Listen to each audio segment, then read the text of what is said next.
American industry, mostly Willys and Fords, cranked out more than 650,000 of these between 1941 and 1945. That's about one Jeep for every 2 soldiers we sent over there. No other utility vehicle of the war even comes close. The Jeep came along in the nick of time, even as the war in Europe was breaking out in late 1939. Was received into the air service in 1941. It actually was in service in 1940 prior to Pearl Harbor.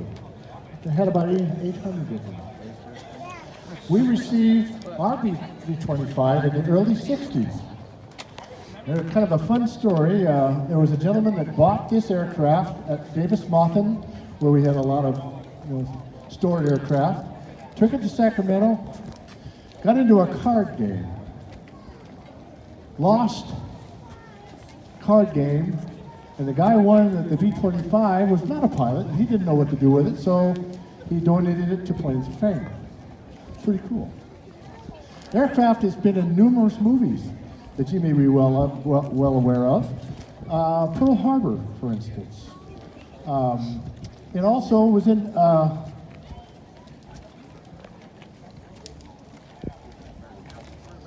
Forever Young. Brain skip there. Also, an air camera ship for things like Air Force One, Always. Some of those movies that you're probably well aware of. The B-25, J model, came before some other type of B-25s, and believe it or not, the B-25 was our first gunship. They would install a 75 millimeter cannon in the nose, about 4 or 5 50 caliber machine guns. It could carry up to 14 guns plus the 75 millimeter, and it would be one of the best dive bombers, even better than most of our fighters. In fact, a B-25 took out a destroyer with a 75 millimeter gun at one time. And also, during 1941, took out a submarine.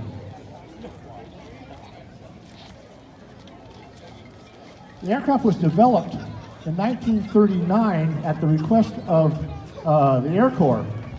They needed a medium bomber. It could go about 300 miles an hour, carry about 2,400 to 3,000 pounds of weapons or armament, and go about 2,300 miles. The aircraft is capable of carrying about 6 50-pound bombs, and as I mentioned before, up to 18 50 caliber machine guns. It was quite the aircraft. The aircraft is probably best known for a little trip during 1942 in April, and when on a ride with an aircraft carrier called the Hornet, they put 16 of these aircraft on an aircraft carrier and headed off toward Tokyo. Problem is that about 400 miles out, or give or take, they were discovered by a Japanese picket boat, and which they blew out of the water. But now General Doolittle said, "We gotta go. We can't wait." The problem with that was that they didn't have enough fuel to really do that long flight. Most of the aircraft ended up crashing after their duty over Japan in China, or in the sea right before China. One did make it to Russia, which was a crew that was interned.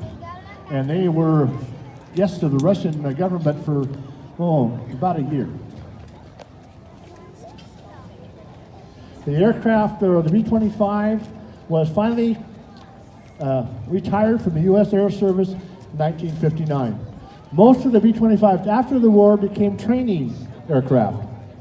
As a matter of fact, I was talking to Mr. Hinton the other day, and I asked him, how in the world do we train pilots to fly our P-38 Lightning? He says we take them out in a B-25. It's a twin engine. Speaking of engines, it has 2 R2600 radial engines. The initial ones were around about 1,400 horsepower. Now I believe they're about 1,700. Is that right, Steve? Horsepower per engine. Well, I'm done talking. So if you guys will get in there and start it up. Okay, we're going to see the B-25J Mitchell, nicknamed Photo Fanny, start up its wonderful engines. Our pilots today are, As a matter of fact, Mr. Steve Hinton, our president of the Plains of Fame, and his cohort will be, his name is Jim Dale. He flew yesterday.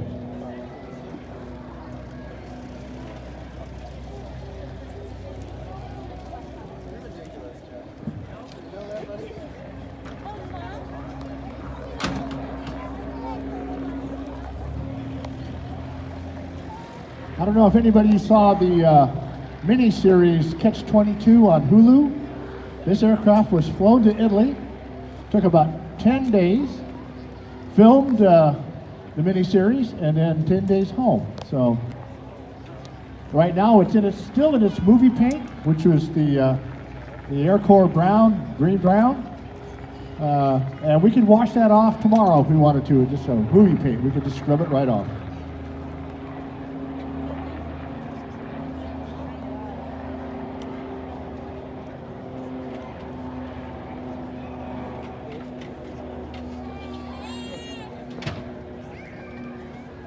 This aircraft was built in Kansas City, Kansas. B-25s were built in two areas, Kansas City, Kansas, and Englewood, California.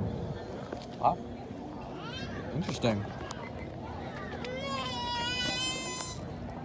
Most B-25s during the war served in the Pacific Theater.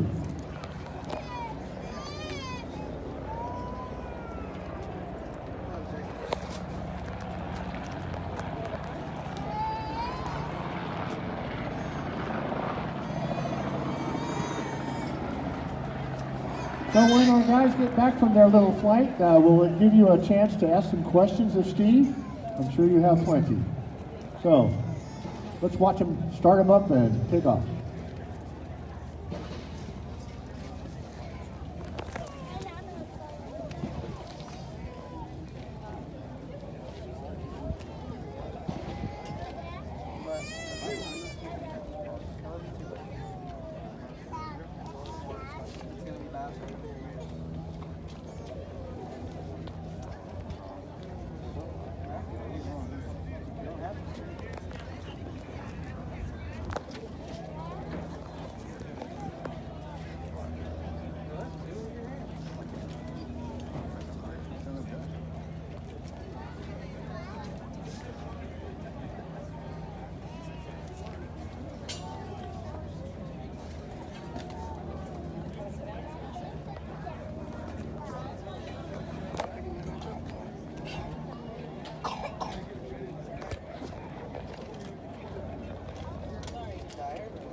Alright, so we're just waiting for the B-25 to start up here.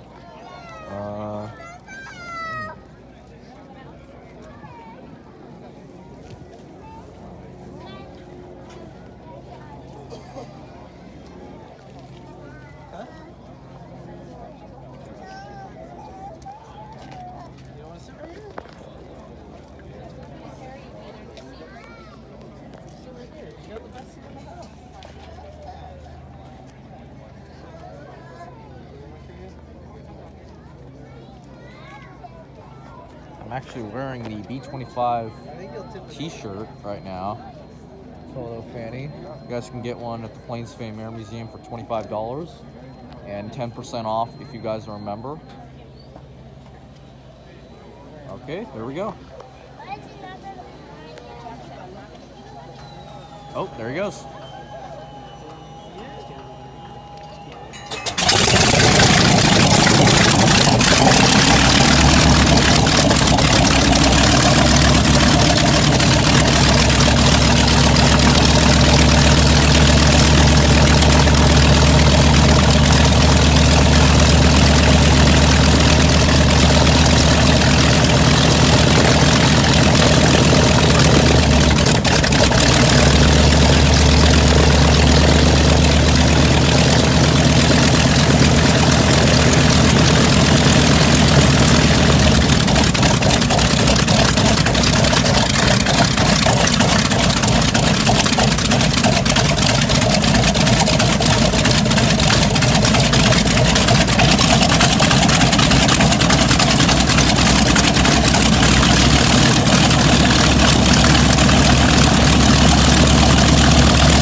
to go.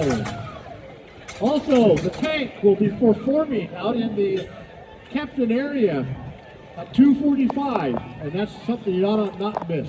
The tank is driving at 2:45 out of the captain area.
Oh, there he goes.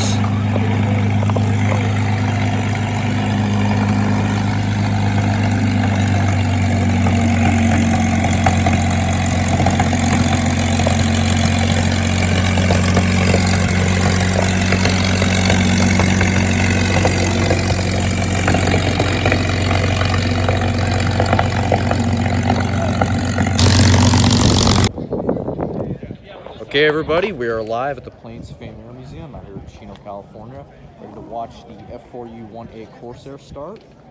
Our presentation by Jim Lano is going to give us our presentation. All right, take it away, Jim. Good afternoon, everyone. It's a pleasure to have you here for our second flight demo of the day with our Corsair F4U 1A. Your pilot today is Chris Fahey. We are delighted to have Chris. He's been a long time friend of the museum. He is a warbird pilot. He pilots not only our Corsair, but our P-38 and our MiG as well.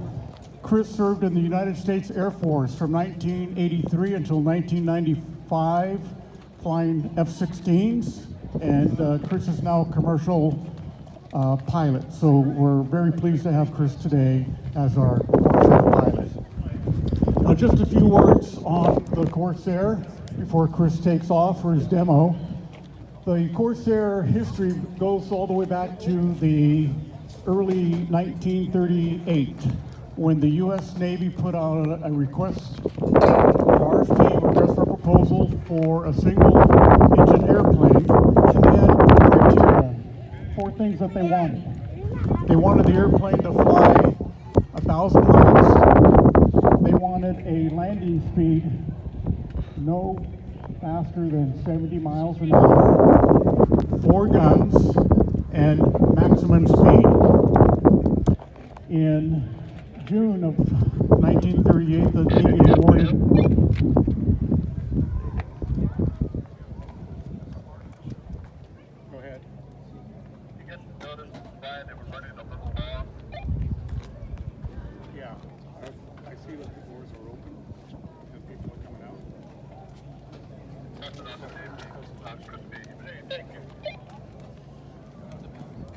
Sorry for that interruption, folks. So, in June of 1938, the U.S. Navy awarded Chance Vought out of the East Coast an award for a prototype airplane to be developed. So what Chance Vought did in order to achieve maximum speed, they chose a brand new prototype engine, which is the R2800, which was capable of 2,000 horsepower. In order to maximize the horsepower in that engine, they chose a Hamilton propeller, 13 feet 4 inches, a massive propeller for the day, a massive engine. They also developed some new technology with the plane. If you look at the fuselage, you do not see rivets. Chance Vought went with a new technology, TIG welding, on a little bit thicker of aluminum. What that enabled the airplane to do was reduce drag, making it a little bit faster of an airplane already with this R2800 engine. Now the challenge, this was a Navy airplane. It was required to land on an aircraft carrier. And landing on an aircraft carrier requires a little bit slower speed. It requires the pilot to have great visibility. And what the challenge was the landing gear with this high propeller. In order to maintain that higher position with that propeller, the challenge was to maintain a smaller landing gear. What Chance Watt did was raise the fuselage, maintaining a lower profile with the wing, and you end up with this gull wing design, okay? Now that also provided a challenge. And in development going on with the Navy, which began then in 38 through 1941, there were some challenges. Number one, with this massive propeller and prop wash, it created a bit of an uneven airflow over the wings and over some of the controls. There was a tendency for the left wing to stall prior to the right wing. The other, with this massive engine, if a pilot suddenly applied throttle, there was a tendency for the plane as well to perhaps flip. And this is not what you want as you come in for a carrier landing. The other was the original prototype and the original production plane had a canopy that was a birdcage rather than this bubble canopy that you have. And the fuel tank is right in front of the pilot, 240 gallons. You're a long distance from that nose. So the challenge was how to make sure that this was tested by the Navy. And all these challenges by the fall of 1942, the Navy had decided not to go forward with the Corsair. They went with the Hellcat. So the Corsair went to the Marines, and it was used extensively in the South Pacific and also in the Central Pacific. In the South Pacific, it was used particularly in an operation called Cartwheel in 1943, 1944, as Allied forces tried to retake the Japanese-occupied islands, particularly Rabaul, which was a Japanese air base. So we know that this plane was actually involved in some of those squadrons that flew missions during that time. Also, the plane was used in the Marshall Islands in the Central Pacific as well. The plane not only went to the Marines through Land Lease, you might remember through your history classes in high school, there were 2,000 of these that went to the Royal Navy, the British Royal Navy. So they had the same problems with the airplane. However, they were in dire need of planes. They used them. They also suffered losses with their pilots. The plane had the nickname of the Ensign Eliminator, the bird, Bedouin bird eliminator. But it was the British who came up with the idea of raising the seat 7 inches. They eliminated that bird nest canopy, went to the bubble. They also developed a technique of approaching the aircraft carrier in a wide circular approach. So the pilot always had that back end stern of the aircraft carrier in sight. Flagmen would then wave them down. That technique was then adopted ultimately by the Navy. The Navy, by the fall of 1944, accepted the Corsair, and it was just in time. This was during the Battle of Okinawa, and the Corsair was extremely valuable then in going against the Japanese Zeros at that time. A bit of information on our own airplane. This is the oldest Corsair. Ours was built in 1943 out of about 12,500 that were built. There's only around 12 left flying in the United States. This is one of them. And this plane also is a movie star. How many of you have seen the movie Devotion? Heck yeah.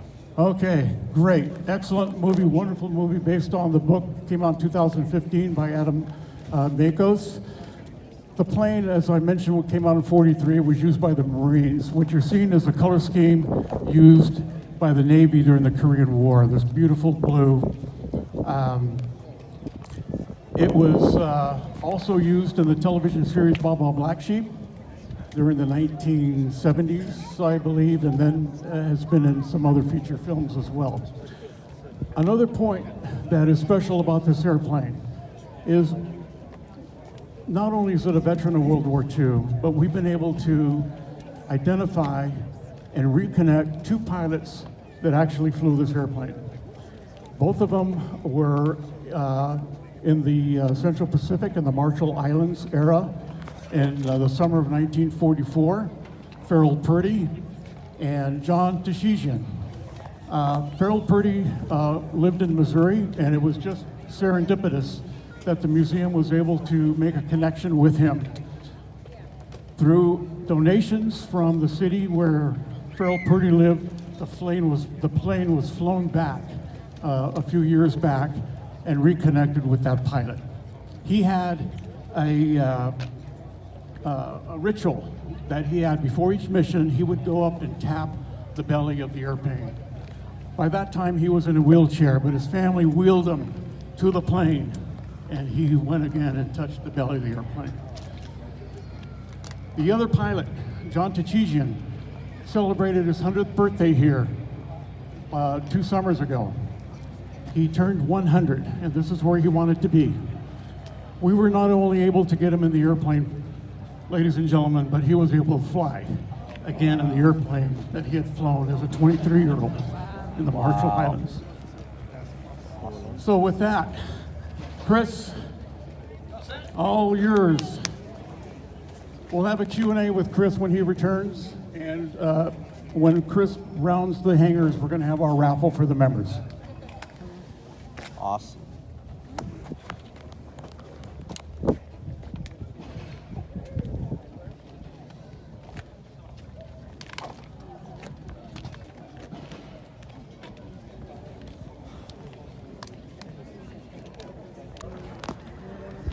All right, everybody, we're gonna see the F4U Corsair start up with Chris Fahey in a few minutes. Let's get in the aircraft.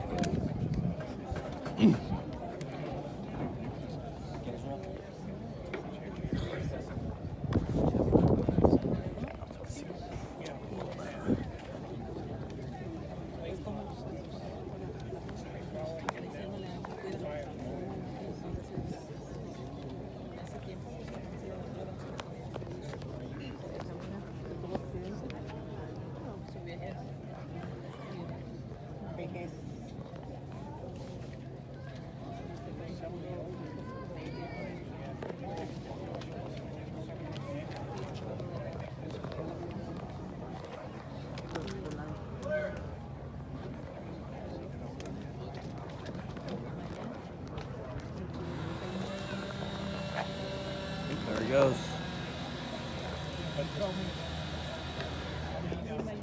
Wow.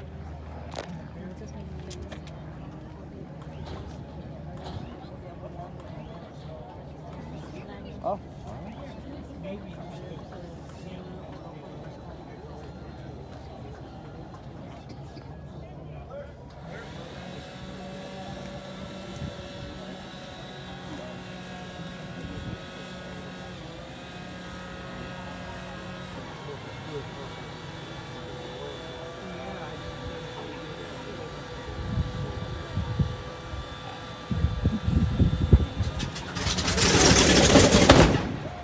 Oh, wow.